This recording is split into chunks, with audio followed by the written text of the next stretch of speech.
오늘 이 말씀을, 이 시간의 말씀은 뭐냐면 두려워할 이유가 없다, 두려워할 이유 없다 하는 말씀의 내용을 우리가 함께 드리려고 합니다.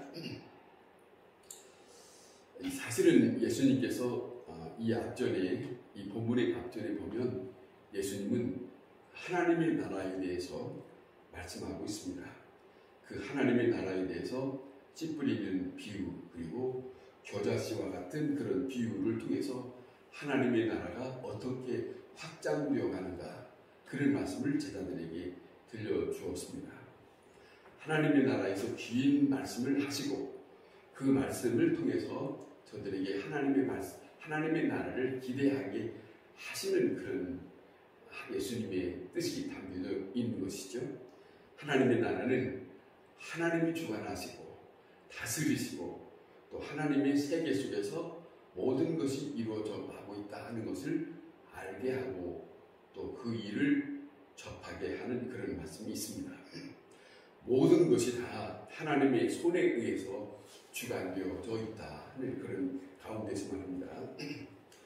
그런데 그렇게 하고 난 다음에 예수님께서 저물 때에 배를 타고 건너가신 그 후에 이제는 예수님께서 하나님의 나라에 대한 이 이야기를 다시 한번 더 강조하는 것을, 그리고 저들에게 믿음에 대한 것을 강조하는 것을 우리가 듣게 됩니다. 사실 여기 보면 하나님의 나라에 대해서 다시 생각하면 26절에서 28절에 보면 이런 말씀합니다. 하나님의 나라는 사람이 씨를 땅에 뿌림과 같으니 그래요. 그가 밤낮 자고 깨고 하는 중에 씨가 나서 자라되 어떻게 그리 되는지를 알지 못하느니라. 땅이 스스로 열매를 맺되 처음에는 싹이요 다음에는 이삭이요 그 다음에는 이삭의 충실한 곡식이 될 거다. 이렇게 비유하신 거예요. 하나님의 나라에 대해서 비유하는 그런 내용을 말씀을 하신 거예요. 그런데 이렇게 말씀하시고 나서 이적을 행하실 때는 4가지의 사건을 함께 동반하고 있어요. 그 4가지의 사건이 뭐냐면 다시 한번 생각하면 이런 겁니다. 하나님의 나라를 확장하기 위해서 위험을 물리치는 겁니다. 위험을 물리치는 것. 그 다음에 두 번째는 악한 마귀를 이제는 극복하게 하시는 그 사건입니다. 물리치고 그 다음에 그곳에서 자유롭게 하는 그런 사건이 예수님께서 행하시는 일을 보고, 또 병을 고치십니다. 병을 고칠 뿐만 아니라 죽은 자를 살리시는 그런 사건을 통해서 하나님의 나라를 확장해 가시는 예수님의 모습을 우리가 예수님의 제자들에게 실물적으로 보여주고 있는 그런 모습이 있습니다. 그런데 예수님께서 오늘 이 본문에 그런 말씀을 충분히 주었으면 저들의 마음속에 예수님이 어떤 분이신가 하는 것을 잘 받아들였어야 했던 것이거든요. 저분이 누구신가? 그런데 오늘 이 본문에 보면 끝부분에 가서 41절 여기 끝부분에 가서 하는 말이 그가 누구이기에 바람과 바다도 순종하는가. 여전히 말씀을 주시고 여전히 저들에게 일깨워주는 교훈을 주고 있지만은 여전히 저들은 믿음 없는 자처럼, 그리고 예수님에 대해서 확실히 저분은 누군가라고 하는 것을 그렇게 시인하지 못하고 인정하지 못하고 그렇게 살아가는 모습을 우리가 보게 됩니다. 본문을 보면 여기에 이렇게 표현합니다. 광풍을 큰 광풍으로 이렇게 표현되고 있고요. 그 다음에 여기 잔잔하다 하는 그 말씀도 뭐라고 표현되냐면 29절에 보면 39절에 보면 아주 잔잔하여지더라 라고 크게 표현했어요. 그 다음에 두려움에 대해서도 어떻게 표현하면 그냥 두려워하더라, 그게 아니고 심히 두려워하였다, 그렇게 표현하고 있어요. 다시 말하면 이 모든 이 3가지 이 단어들이 크게 표현되어 있다는 거예요. 광풍, 큰 광풍, 그리고 아주 잔잔하게 그리고 심히 두려워했다. 그렇게 세 가지로 표현되고 있는 그런 모습이 있습니다. 오늘 이 본문의 가장 중요한 것은 뭐냐면 예수님께서 이 풍랑 속에서 편안하게 주무시고 있어요. 예수님은 여전히 풍랑 속에서 풍랑이 있든 없든 간에 배에서 편안하게 주무시고 있다. 그 모습에 우리가 함께 유의해 생각을 해야 합니다. 갈릴리 바다라고 우리가 말하지만은 이거는 바다가 아닙니다. 바다가 아니고 호수입니다. 깊은 호수예요.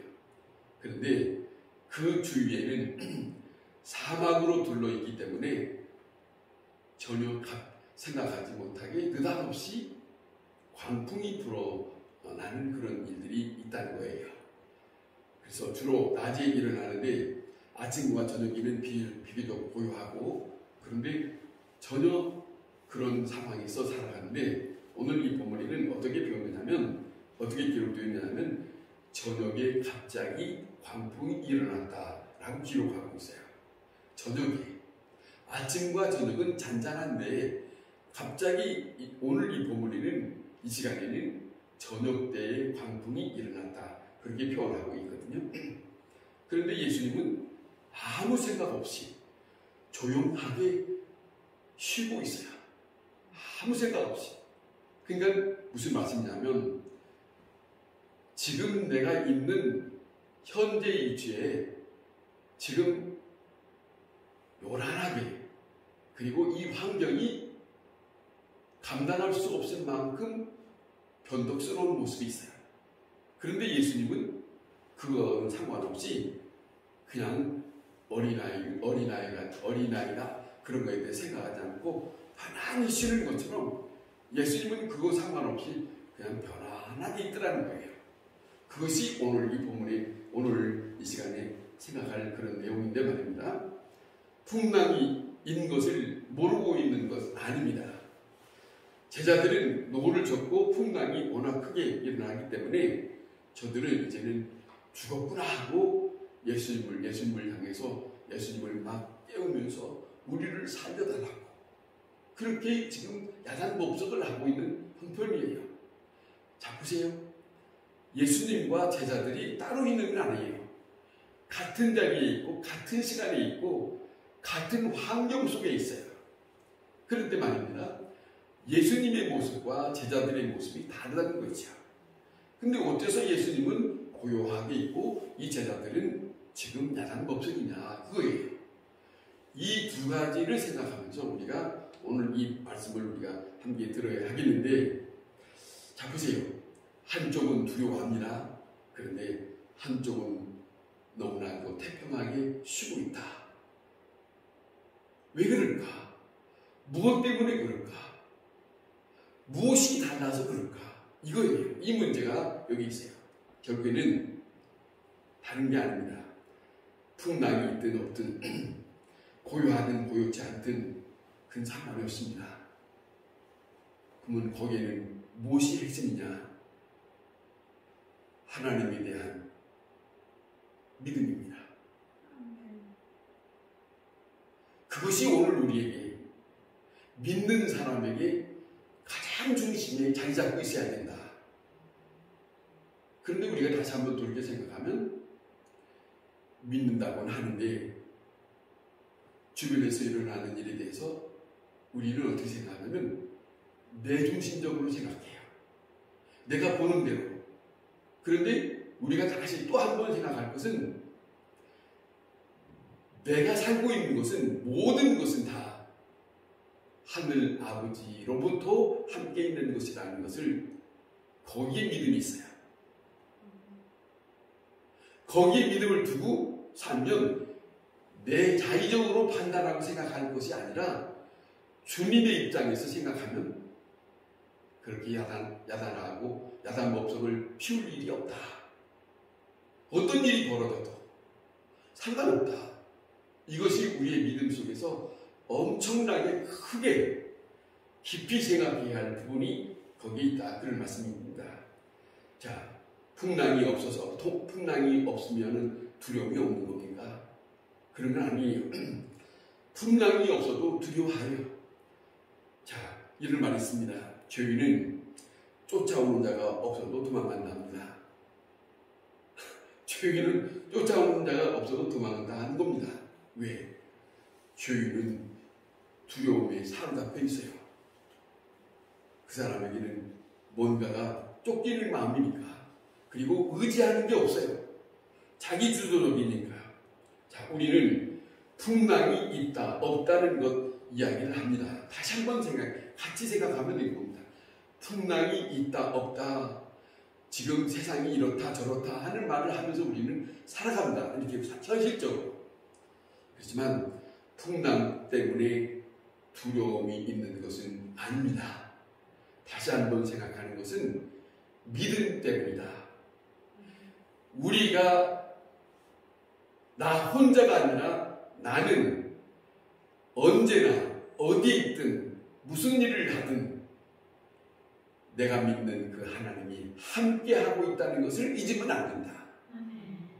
거기에 믿음이 필요하다. 그분이 함께 하시면 내가 걱정할 일이 아니다. 그분이 다스릴 것이니까. 어차피 그 속에서 우리가 있는 거 아닙니까? 그렇지 않아요? 그것이 우리 중심에 자리 잡아야 된다는 거죠. 그래서 예수님은 말씀하시는 거예요. 뭐라 하냐면 오늘 본문에 어찌하여 이렇게 무서워하느냐, 너희가 어찌 믿음이 없느냐, 이걸 물어요. 풍랑을 묻지 않아요. 풍랑에 대해서 말씀은 한마디도 없어요. 요동치는 것에 대해서 말씀하지 않고 믿음에 대한 말씀을 하시고 있다는 것을 우리가 다시 한번 이 본문에서 우리에게 가르쳐주는 교훈을 생각해야 한다. 왜 두려워하느냐? 왜 무서워하느냐? 왜 두려워하느냐? 너희에게 믿음이 왜 없느냐? 이것 말입니다. 간단한 이 본문에 몇 구절 안 되는 내용이지만은 이 내용 속에 우리에게 뭘 교훈하고 있는지 그것을 내가 얻으면 우리에게는 다시 믿음으로 새롭게 정리할 수 있는 시간이 된다 하는 말씀입니다. 자, 그렇기 때문에 우리가 살아가는 환경의 문제는 될 수 없다. 환경의 문제는 우리에게는 그 어떤 문제라도 상관이 없다. 믿는 사람에게 하나님을 의지하고 하나님과 함께하는 믿음의 사람으로서는 환경에 대해서 그걸 보면서 우리가 이렇다 저렇다 우리의 마음속에 들썩들썩해서는 안 된다는 거죠.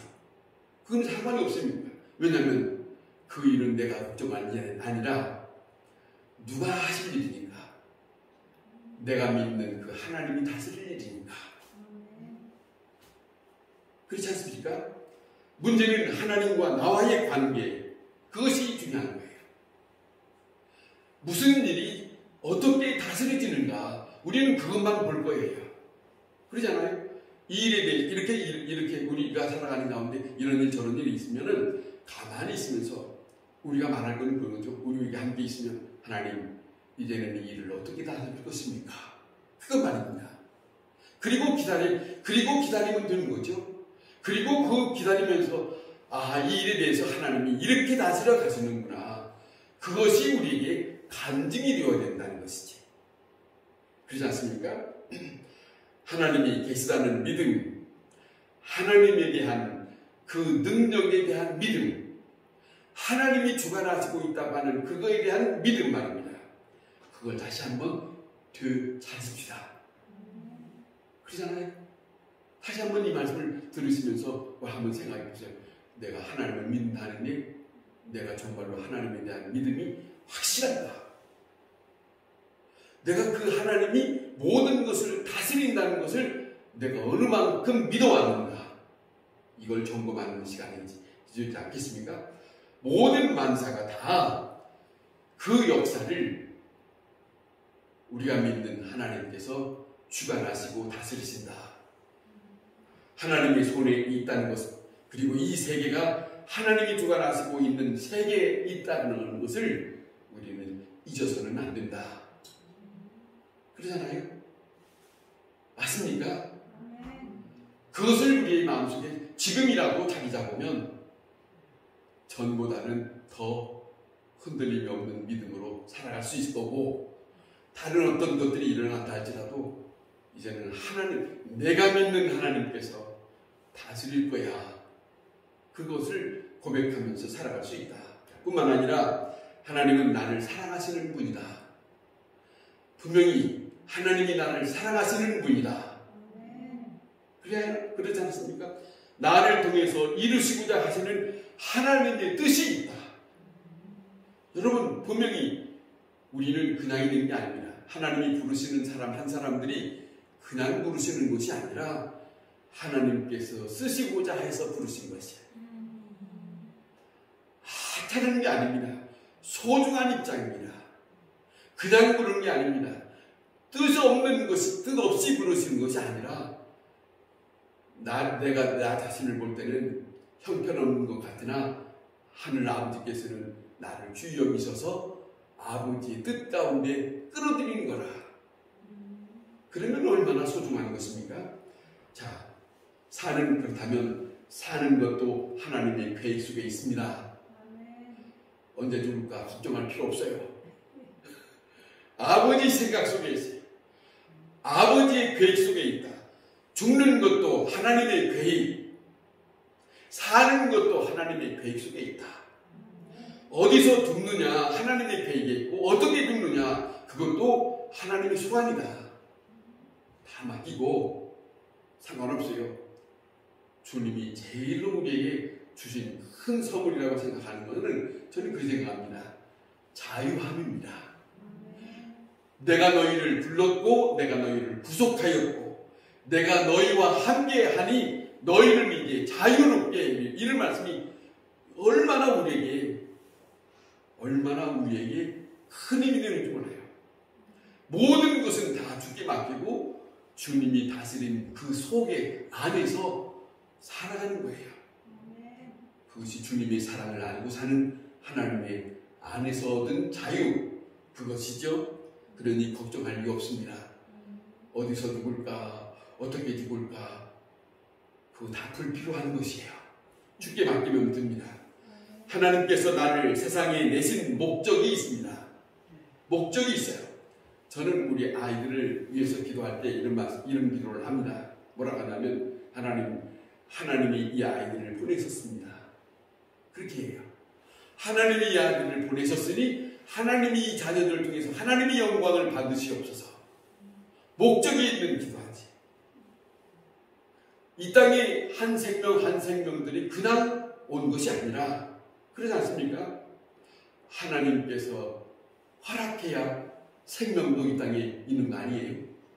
그거지요. 그러니까 그냥 내버리는 거 아니라는 거죠. 자, 그것을 이루기까지 날 데려가시지 않으실 것이라는 것을 분명히 받아들이시기를 바랍니다. 틀림이 없습니다. 자, 내가 세상을 어느 때 떠날는지 우리는 알지 못하지만 나를 통하여서 하실 하나님의 일이 다 끝난 다음에 하나님이 데려가실 것이다. 그렇게 말해요. 하나님의 그 깊은 섭리, 우리가 분명히 그것을 이해하고 있을 때 우리는 두려울 것이 아무것도 없다. 그러니까 우리는 하나님을 믿는 사람, 예수 그리스도 안에 있는 사람에게는 큰 복이에요. 왜냐하면 우리의 살아가는 모든 입장은 다 그분의 권한 속에 있으니까. 내가 걱정할 일이 아니에요. 늘 우리가 물을 것은, 그래, 저는 가끔 성경을 읽을 때 다윗이 이렇게 살아가요. 사울이 죽었을 때도 하나님 내가 어디로 가야 합니까? 하나님 내가 어떻게 해야 됩니까? 묻고 가는 것을 봤어요. 성경에서. 믿는 사람에게 하나님 나는 어떻게 살아야 됩니까? 오늘은 어떻게 무슨 사람을 만날지 모르지만은 하나님 나와 함께 해주시고 가르쳐 주세요. 그 물으면서, 왜냐하면 그분 안에 내가 있으니까. 그렇지 않습니까? 중요한 것은 그겁니다. 분명한 것은 그겁니다. 우리가 모든 것을 다 주께 맡기는 주님의 소관이요 주님이 다스림 속에 있다고 한다면 우리는 평안할 수 있다. 두려워할 이유 없다. 그래요. 두려워할 일이 없어요. 세상이 어떻게 되든 상관없어요. 그 모든 것이 다 주님께서 다스려 나갈 것입니다. 내가 걱정한다고 되는 일이 아니지 않습니까? 자, 중요한 고백이 있습니다. 사도행전 27장에 사도 바울이 노마로 이제는 배를 타고 가야 하는 입장이 있거든요. 배를 탔어요. 그런데 배를 타고 가는 도중에 큰 풍랑을 만나지 않습니까? 그 큰 풍랑을 만나고 있을 때 사도 바울은 많은 사람들 앞에서 담대하게 소리를 쳤어요. 내가 노마에 가야 하므로 이 배는 무사할 것입니다. 배가 깨질 수는 있을지 모르지만은 여기에서 죽을 사람은 아무도 없습니다. 왜요? 사도 바울은 노마로 보내서 선교해야 될 것을 하나님의 계획 속에 있기 때문에 사도 바울에게 함께하는 그 하나님께서 이 배에 탄 모든 사람들을 책임지실 겁니다. 왜 이렇게 큰 소리를 칠 수 있었을까? 사도 바울은 하나님에 대한 믿음이 있었습니다. 그거예요. 이것이 우리에게 참 중요한 부분이에요. 사도 바울에게만 할 수 있는 것이 아니라 그 먼저 믿었던 그 선조, 믿음의 선조, 그분이 그렇게 말씀하셨으면 이제는 그 믿음에 살았던 그것을 우리도 그것을 끌어들여서 오늘 우리가 그렇게 고백하며 살아야 할 필요가 있다. 그거죠. 그것입니다. 하나님의 경륜을 우리는 깊이 생각하면서 살아가는 것이 믿음입니다. 믿음이 있으면 두려움이 없이 평온합니다. 예수님께서 하나님께서 이스라엘 백성을 인도하시든 지금 우리가 하나님을 믿는 예수 안에서 믿는 믿음에 사는 사람들에게 중요한 하나님의 선물이 있다면 또 하나는 뭐냐면 이겁니다. 두려워하지 마라. 그렇잖아요. 두려워하지 마라. 그리고 또 하나는 뭐냐면 이렇습니다. 세상에서 주는 평안이 아니라 내가 주는 평안은 세상에서 주는 평안과 다르다.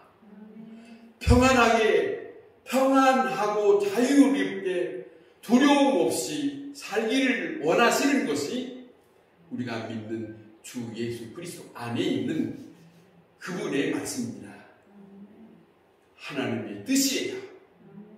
그 뜻 안에 우리가 걱정한다면 말씀하셨던 그분에 대한 마음을 우리는 기쁘게 받아들이는 것은 아닌 거예요.